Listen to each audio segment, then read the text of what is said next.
जी जी। अस्सलाम वालेकुम जी। आज मेरे साथ हैं फराज यूसुफ और मैं जवाद हफीज, आप जानते ही हैं, stock market expert, life and business coach. Sir, बात आज हम करना चाह रहे हैं अजरबैजान के प्रोजेक्ट के ऊपर। Before we start discussing that, मैं ये चाहूँगा कि फराज जो हैं ये थोड़ा सा मुझे आज की एक अपडेट दें किसी जानने वाले की, जो ये फरमा रहे थे कि हमने पहले भी जिक्र किया बाकू के डाकू, और उसमें कसूर सर मैं समझता हूँ डाकुओं का उतना नहीं है जितना कसूर लुटने के शौकीन हजरात का है। कि लोग हमारे यहाँ इस कदर शौक से कहते हैं कि मुझे लूटो। तो जैसे मैं बात कर रहा था कि लोग बड़े शौक से कहते हैं कि हमें लूटो। देखिए, आपको मुसलसल मना कर रहे हैं, हम पहले दिन से मना कर रहे हैं कि आप प्रॉपर्टी खरीद कर रेजिडेंसी लेने के चक्कर में मत पड़ें। उसकी वजह यह है कि जब जल्दी में आप फैसले करेंगे, देखें आप पाकिस्तान के रहने वाले हैं, पाकिस्तान के रिहायशी हैं, इसी मुल्क में आप रह रहे हैं। फर्ज करें मैं, मुझे 34 साल बिजनेस करते हो गए हैं, लाहौर में बेस है मेरी। लाहौर में मैंने बिजनेस किया, वैसे तो कई शहरों में कई मुल्कों में भी किया, लेकिन मेन मेरा, आप समझिए, हेड ऑफिस लाहौर में रहा। अगर 48 घंटे में, 72 घंटे में, 80 घंटे में मैंने भी लाहौर में प्रॉपर्टी खरीदनी हो तो शायद मैं गलत खरीदूंगा। क्योंकि ना मैं सही उसकी प्राइस अपडेट कर सकता हूँ, ना मैं उसके कंपैरिजन देख सकता हूँ, ना मैं मार्केट को स्टडी कर सकता हूँ। मैं बार बार बार बार अपनी वीडियोस में कहता हूँ कि ठग जब तक लालची जिंदा है, ठग भूखा नहीं मरता। अब आप खुद लोगों को मौका देते हैं कि जी हमने प्रॉपर्टी के जरिए टीआरसी। अब इस कौम के दिमाग में ये प्लॉटिस्तान जो फंसा हुआ है, जो अब कभी दोबारा प्लॉटिस्तान नहीं आएगा। प्रॉपर्टी पूरी दुनिया में होती है, प्रॉपर्टी का ये बिजनेस नहीं होता कि एक जो खेत है, फराज साहब के दादाजी का खेत है, वो हम दोनों काट के उसकी हमने रिहायशी स्कीम बेच दी। अब पता चला कि अगले 50 साल तक हम उसमें प्लॉट ही बेची जा रहे हैं। ना उसमें कोई सीवरेज डला, ना उसमें कोई लाइट लगी, ना उसमें कोई घर बना। प्लॉटिस्तान प्लॉटिस्तान हम खिली जा रहे हैं। आप और उसी सट्टे के अंदर कुछ फोर्सेस उस वक्त ऐसी थी कि जो जिनको वो सूट करता था।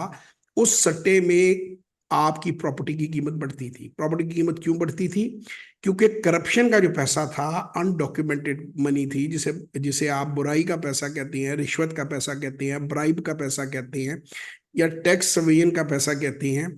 वो क्या होता था कि वो एक तो पहले फूफी के नाम, चाची के नाम, बेवा बहन के नाम प्लॉट खरीदा, 1 करोड़ का लिया, 4 करोड़ का करके बेच दिया, ना कोई डॉक्यूमेंट बनाए, ना कोई चीज बनाई, उसको ऐसे तैसे करके चलता रहा। अब आहिस्ता आहिस्ता जैसे जैसे प्रॉपर्टी में डॉक्यूमेंटेशन हुई है, वैसे वैसे आप देख लीजिए कि प्रॉपर्टी का चाम उड़ता गया है। अब तो टैक्सेशन भी लग गई है, क्योंकि उसमें ना तो कोई टैक्स देना पड़ता था, ना कोई काम करना पड़ता था। अब पाकिस्तानियों के दिमाग में ना ये नक्श हो गया है कि दुनिया भर में शायद प्रॉपर्टी का बिजनेस यही बिजनेस है। दुनिया भर में हाउसिंग कहते हैं इस बिजनेस को। ये घरों का बिजनेस होता है, ये दुकानों का बिजनेस होता है, ये फ्लैटों का बिजनेस होता है। और इस बिजनेस को रियल एस्टेट डेवलपमेंट कहते हैं। दादे के खेत पे लकीरें मार के उसके प्लॉट बेच देने को रियल स्टेट डेवलपमेंट नहीं कहते।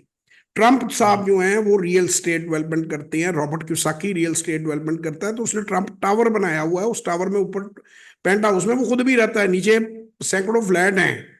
तो उसमें जी जी। प्रॉपर्टी रियल स्टेट को डिवेलप करना, ये नहीं कि बिल्कुल। उसकी जमीन पे लाइनें खींच के, उसके प्लॉट खींच के, तो उसको वो जो है वो कहना कि जी ये मैं जो हूँ रियल स्टेट प्रॉपर्टी कंसल्टेंट और प्रॉपर्टी एडवाइजर और प्रॉपर्टी पता नहीं क्या क्या लफ्ज लिखे होते हैं।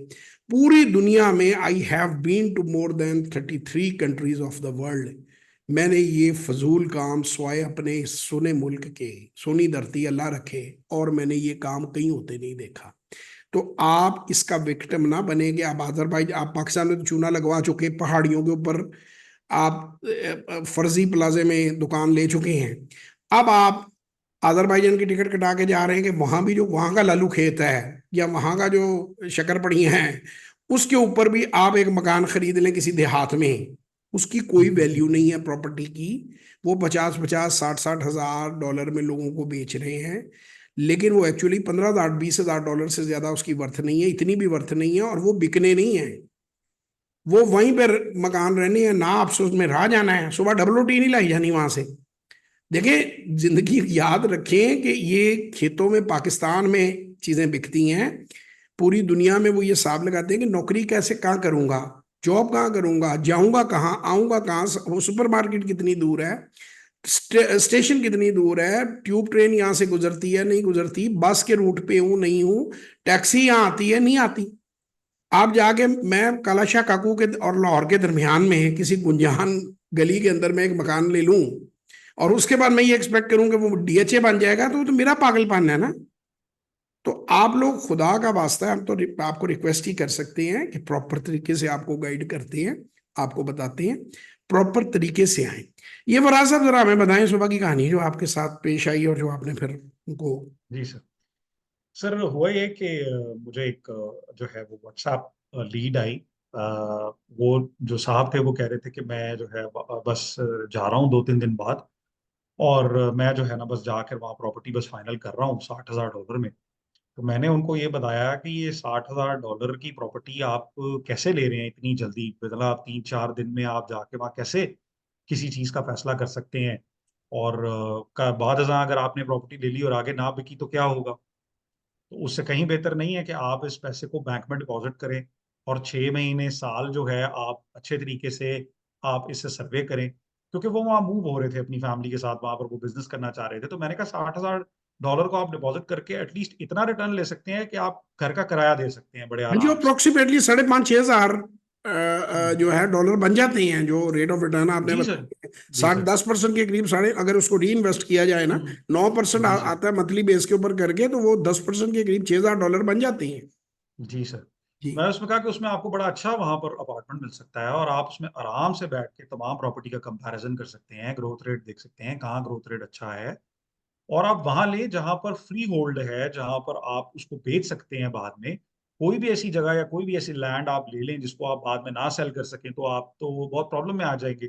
प्लस अगर आपने रेजिडेंशियल यूनिट्स लेने हैं जिनके जिनकी जमीन भी जिनके साथ मिलती है, तो उसके लिए तो आपकी वहां पर कंपनी होनी चाहिए। विदाउट कंपनी तो वहां पर आप लैंड बाय नहीं कर सकते। तो आप किस तरह इसको कर रहे हैं। तो जब उन्हें ये सब चीजें पता चली तो उन्होंने कहा कि मुझे ये सब चीजें पता नहीं थी।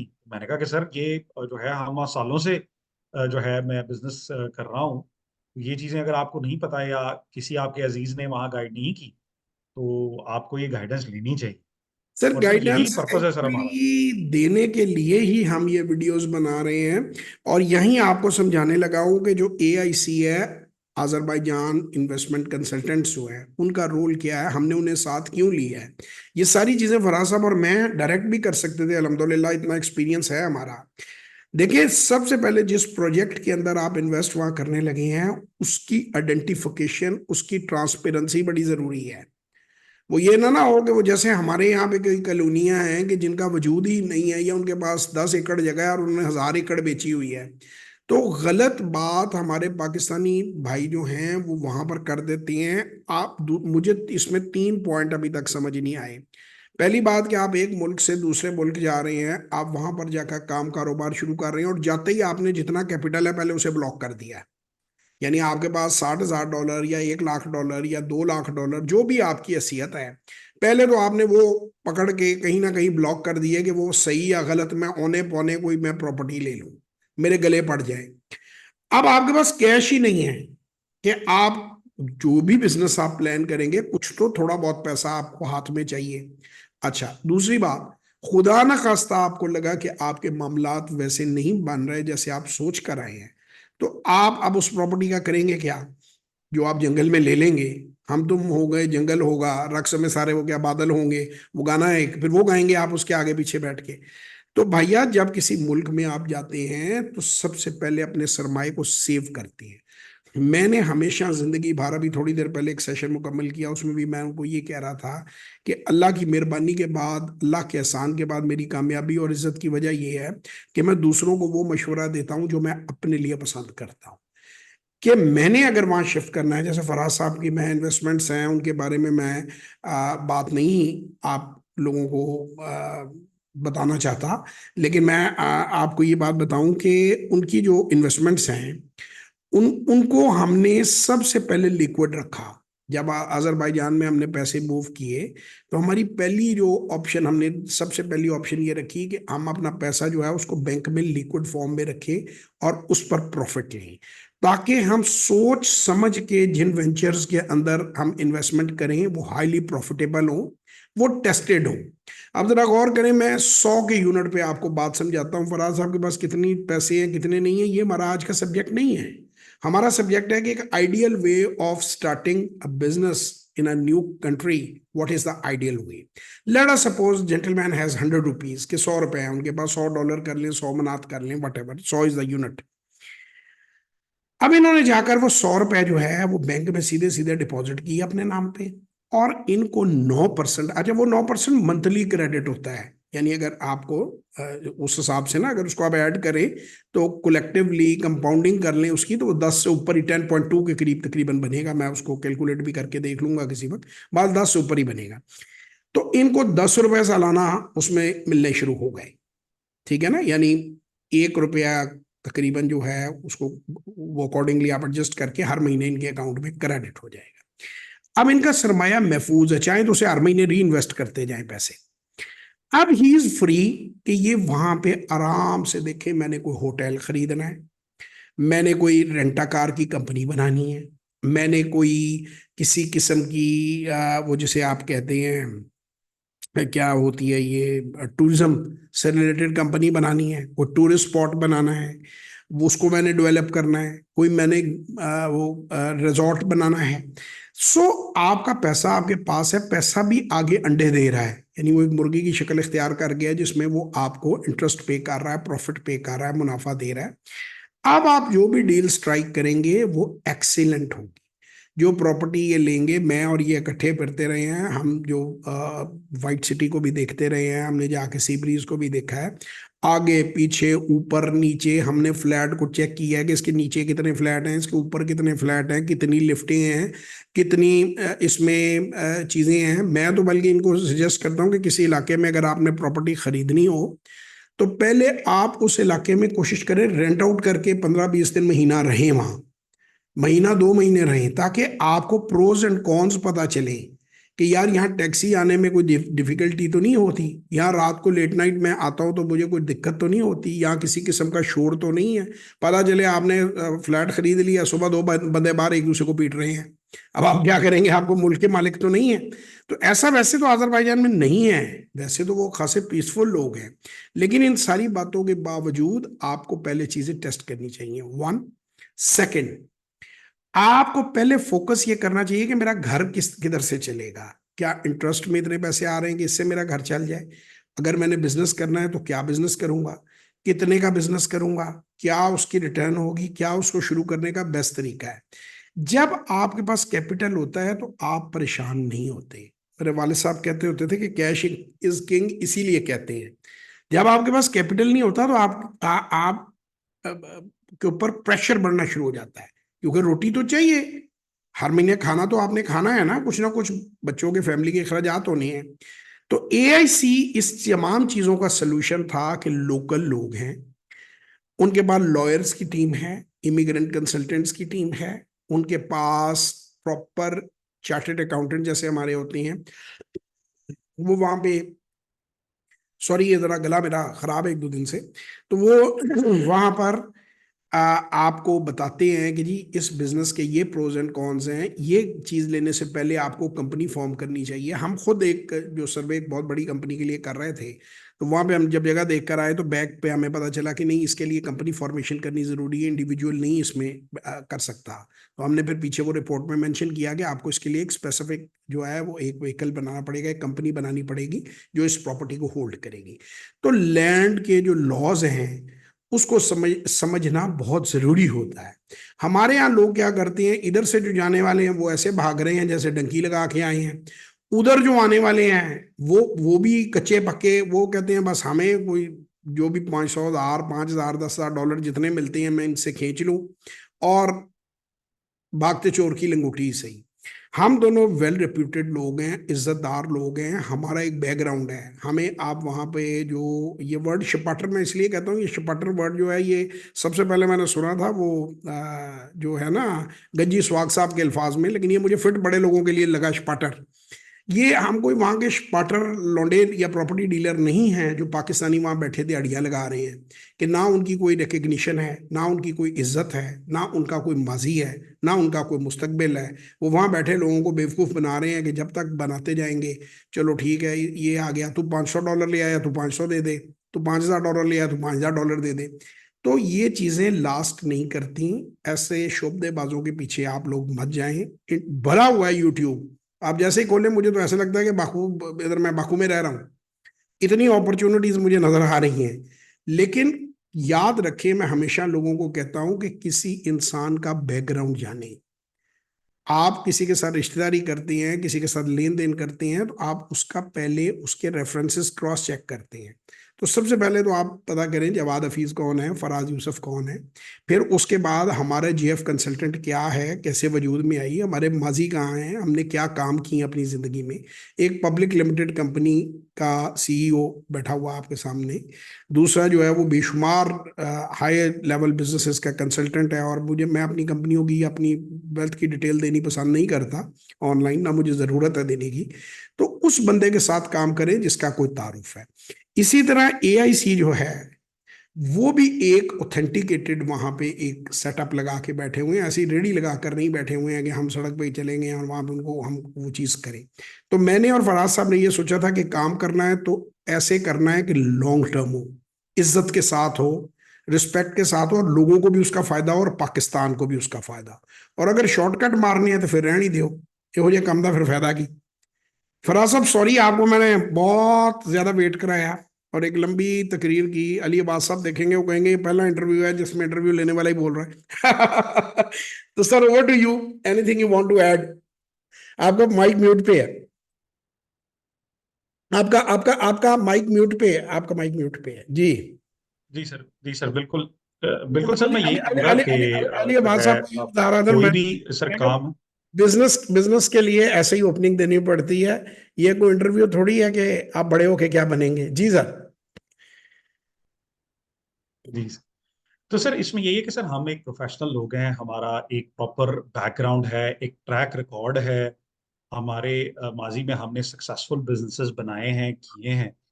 तो किसी भी जो है ऐसे एसोसिएट के साथ काम नहीं करना चाहिए जिसका कोई प्रीवियस ट्रैक रिकॉर्ड ना हो। और सर यहाँ पर हम जो है वो बिजनेस बनाने आए हैं, और जो है वो सही तरीके से काम करने आए हैं, ट्रांसपेरेंसी के साथ। तो हमने उसी के लिए जो है वो मार्केट के प्रीमियम जो है वो बिजनेस पार्टनर्स जो हैं वो तलाश किए हैं, जो अपनी प्रीमियम सर्विसेज से हमें जो है वो बेहतरीन लीगल सपोर्ट दे रहे हैं, लीगल बैकिंग दे रहे हैं, तमाम कॉन्ट्रैक्ट्स को वेरीफाई किया जा रहा है, और तमाम चीज़ों को एक ट्रांसपेरेंटली जो है वो लेकर जाया जा रहा है तमाम स्टेक होल्डर्स के साथ। तो सर ये बड़ा इंपॉर्टेंट है कि हम प्रोफेशनल कंपनीज के साथ डील करें और वन टाइमर्स के साथ हम डील ना करें। सर बीइंग अ पाकिस्तानी और ख़ास तौर पे इमोशनल पाकिस्तानी, हमारी कोशिश यही है कि हमारे मुल्क का भी जो बंदा वहाँ जाए वो किसी अच्छी पोजीशन में हो, उसके पैसे भी महफूज रहें, और वो एक लॉन्ग टर्म पाकिस्तान के लिए एक सस्टेनेबल प्रॉफिट जो है बनाए, हमारे लिए फॉरेन एक्सचेंज अर्न करने का एक मौका बने। और आप देखिएगा इंशाल्लाह ताला ये 15 करोड़ लोगों की रशियन मार्केट को हम ज़रूर टैप करेंगे वहाँ से और बेनिफिट लेंगे। और पाकिस्तान के लिए एक जो अनकन्वेंशनल रूट है, ऑलरेडी हो रही है एक्सपोर्ट, छोटे पैमाने पे है, लेकिन ये जितनी बढ़ सकती है, मेरा जो 15 साल का टेक्सटाइल का तजुर्बा है उसको देखते हुए, तो मैं अगर cutting the long story short, बाकी आपको बाद में हम वीडियोस देते रहेंगे, लेकिन इसमें मैं आपको ये कहूंगा कि there are tremendous business opportunities. आप अपना कैश जो है उसे बिला वजह फंसाएं नहीं। प्रॉपर्टी की भी बड़ी अच्छी अच्छी अपॉर्चुनिटीज हैं, उनको अच्छी तरह असेस करके फिर आप अपने कैश को जो है वो किसी एसेट की फॉर्म में लाएं, उसे लिक्विड रखें। अब हमने कल भी आपको एक मैंने वीडियो अपलोड की थी, आज फिर मैं यही कहूंगा कि जो लोग जाना चाहते हैं बेस्ट उनके लिए ये है कि वो पहले वन ऑन वन सेशन ले लें। उसके अंदर उनके हालात, उनकी एरिया ऑफ एक्सपर्टीज, उनका स्वॉट एनालिसिस, उनकी डिटेल हम दोनों डिस्कस कर लें। उससे ये होगा कि हम उन्हें बेहतरीन मशवरा देंगे। सेकेंडली, जब वो वहां पहुंच जाते हैं, बिल्कुल सर। आरसी ले लेते हैं, वो वापस भी आ सकते हैं, दोबारा जा सकते हैं। उसके साथ वहां पर किसी किस्म की भी कंपनी फॉर्मेशन, हमारी गाइडेंस आपके साथ रहेगी। किसी भी किस्म की कोई चीज खरीदने बेचने में हम कोशिश करेंगे कि हम उसमें एज अ कंसल्टेंट आपको एजुकेट करें, क्योंकि हम एक कम्युनिटी वहां डेवलप करना चाह रहे हैं पाकिस्तानियों की, कि जो कि लॉन्ग टर्म हमारे साथ मिलकर काम करें। एक आखिरी चीज ऐड करूंगा कि सुबह मैं देख रहा था, मेरे एक दोस्त ही हैं, जानने वाले हैं, मैं नाम नहीं ले सकता, वो शेयर्स की बात कर रहे थे कि जी मैं $1000 का शेयर इशू कर दूंगा, मैं $5000 का शेयर इशू कर दूंगा। मैं थोड़ा सा आपको क्लियर कर दूं कि आप खुद से ऐसे शेयर्स इशू नहीं कर सकते। ये एक रेगुलेटेड चीज होती है। फराज साहब GIS के CEO बिल्कुल। हैं। आपको पता है कि इस वक्त इनके ऊपर सबसे बड़ा प्रेशर क्या है? इनके ऊपर सबसे बड़ा प्रेशर ये है, IPO आने वाला है इनकी कंपनी का, कि इनके पास स्पॉन्सरिंग में पैसा बहुत ज्यादा लोग लगाने को तैयार हैं। यानी फर्ज करें कि 100 शेयर इन्होंने इशू करना है जो पब्लिक को है, तो 1000 बंदा वो लेने को तैयार है, लेकिन ये इशू नहीं कर सकते, क्योंकि ये कोई मजाक नहीं है कि ये 5000 का शेयर इशू कर दिया, तो मैं 50,000 का शेयर इशू कर दिया, तो मैं $100 का शेयर। भाई एक रेगुलेटेड तरीका है, तभी मैं पब्लिक लिमिटेड कंपनी में डील करता हूं कि आपके अकाउंट में, इनके कंपनी के अकाउंट में पैसे आने हैं, वो जितने पैसे आएंगे उसकी रसीद होगी, उस हिसाब से शेयर्स इशू होंगे, और वो सारे शेयर्स PSX को, SECP को अपडेट होंगे, और बाद में CDC के साथ वो ट्रांजेक्शन सारी की सारी लगेगी। तो ये खुद ही शेयर इशू कर देना अपनी कंपनी का कि ये $1000 का शेयर है जी, ये जी $50,000 का है, तो 50 शेयर होल्डर है, $1000 का शेयर है। तो ये इन शेयरों की कोई ना वैल्यू है, ना ये कहीं खरीदे जा सकते हैं, ना ये कहीं बेचे जा सकते हैं। ये जस्ट एक पीस ऑफ पेपर है कि जिसे आप फ्रेम करा के गली में, आप वो जैसे बच्चों के नोट नहीं होते कि हम एक फराज साहब का डॉलर बना दें दोनों साइडों पे, $1 मिलियन, तो वो जो है वो बच्चों का डॉलर है, जो ईद पर अक्सर लोग कहते हैं बच्चों की दुनिया, उसके ऊपर लिखा होता है। तो ये वो वाले नोट हैं। तो इससे परहेज करें, समझें। अगर आप खुद पढ़े लिखे नहीं हैं तो किसी पढ़े लिखे से समझ लें। याद रखें, लालची हमेशा ठग के हत्थे चढ़ता है। बहुत लंबी वीडियो हो गई जी।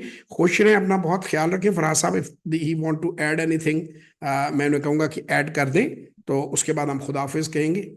और anything Faraz you want to add? Sir हमारा जो शेयर प्राइस है sir, that is regulated by the SECP, and we cannot just put any share price to anything. मतलब हम कोई भी शेयर प्राइस ऐसे नहीं रख भाईजान, आपकी सकते। तो शिकायत जब इसके मुझे ऊपर आ बड़ी रही थी तो मैं स्ट्रिक्ट उस पर कह रेगुलेशन। रहा था वो मुझे इशू नहीं करते तो किसी को क्या इशू करनी है उन्होंने। आप मुझे इशू नहीं कर सकते शेयर जब तक उस प्रोसीजर को फॉलो ना करें। ऐसे अदरवाइज इट इज ऐसे अ ऐसे non bailable offence. Let me tell you people, एक पब्लिक लिमिटेड कंपनी जो लिस्टेड है, मैं उसकी बात कर रहा हूँ। ये नहीं कि घर में ही हम जाली लिस्टिंग बना के एक दूसरे को जो मर्जी इशू करते रहें, वो उसकी बात नहीं कर रहा। He can not issue a single share to his family member. वो वैसे ही पैसे, अगर इन्होंने अपनी वाइफ को देना है, अपने बेटे को देना है, बेटी को देना है, उसने क्रॉस चेक से पेमेंट करनी है, वो अकाउंट में जानी है। उस ये पेमेंट किस चीज के अगेंस्ट हुई, उसका ऑडिट होना है।